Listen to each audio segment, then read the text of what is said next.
Alright, so today we're going to talk about Wittgenstein. It's important to note before we start that Wittgenstein has two important moments in his career. You have his early life and his later life, his early thought and his later thought.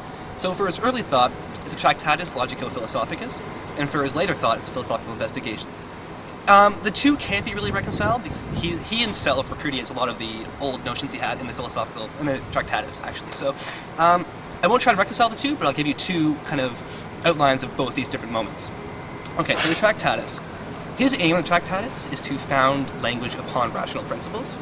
These rational principles are called atomic facts, and these are objective truths in the world. These, like, this is blue. This is true. It points to the world, it is true. It can't be, or else we can't build a language from it. We have to agree upon something. So these are objective truths. But upon these atomic facts, we can build propositions. And propositions are how we build languages. So this sweater is blue. Eric looks good in blue. Say, okay, and it's cheesy, but it's a proposition. And that's how we communicate with each other. And that's how we understand the world, is through language.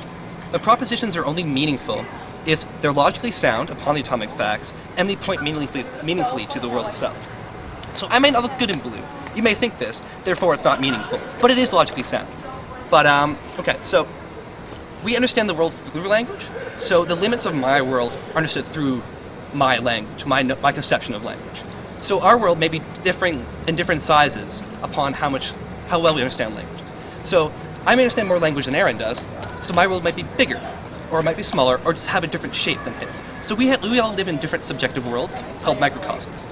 And we ourselves aren't in these worlds because we aren't part of the language, but we are the bounds to the language, we're the bounds to our world. So this is where solipsism comes in. Because we all have different conceptions of the world, so we have this Descartes moment where we're like, only I exist, everything else is kind of, it doesn't necessarily exist. It exists to us in a certain conception, and it's our conception through language that the world exists around us. So we all have different microcosms. But that's what's up to mind. Philosophical investigations. Instead of language being based meaningfully upon atomic facts, he changes this. He changes words are only meaningful upon their function. So their function in language games. So this is important. Language games are agreed upon structures of language, which the words themselves may be arbitrary, but they may not point beyond themselves to objects in the world, but we have all agreed on these words, and so we understand what we mean, but we may have differing emotional reactions to these words themselves. So for example, I'll say beautiful. We all know what beautiful means. I'll say to Aaron, something such and such is beautiful. He'll understand what I mean by that. Like, that flag is beautiful, that tree is beautiful. But when I say beautiful, Aaron might have a different reaction within himself. He might evoke a certain memory of what is beautiful. He might have a different conception of what is beautiful. He might not even agree that's beautiful. But to me, he knows what I mean. I also have a different reaction to what is beautiful. So the point is for Wittgenstein in the Philosophical Investigations is that we know what we mean. The words themselves are determined by their function in society. Meaning for beautiful is by the way we use beautiful. Itself doesn't point beyond it. So this is completely different from the Tractatus, because the Tractatus was pointing towards something in the world. It no longer is. Its function determines its meaningfulness. But right now we also have we have solipsism entering once more. For the Tractatus is that we had different microcosms in which we were the subject, we were the bounds to it. But now we can't communicate our own individual inner feelings to the world because we haven't agreed upon a term for it. We have beautiful, we have all these different terms, but say I have a certain emotional response to something.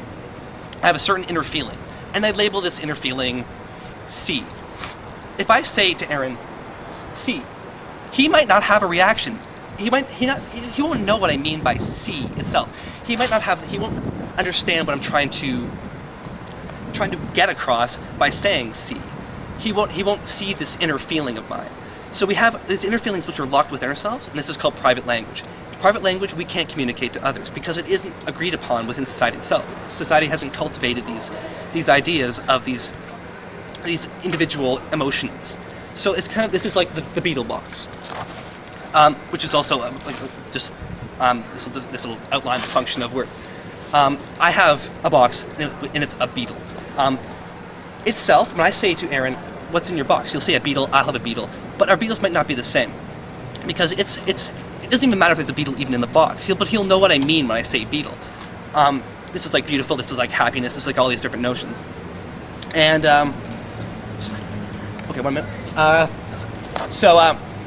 The subject itself is wholly irrelevant, but we can get across, we can communicate these things. But my individual beetle, I can't show Aaron my beetle. He can't show me his beetle. This sounds really weird, but this is for any really inner conception, inner feeling, inner emotion. So again, we're thrown into solipsism because we can't communicate our inner worlds to each other. We're kind of distant, we have our own little microcosms-ish. That is pretty much Wittgenstein in a box. 2 different thoughts, one guy, no time left. Alrighty. Done.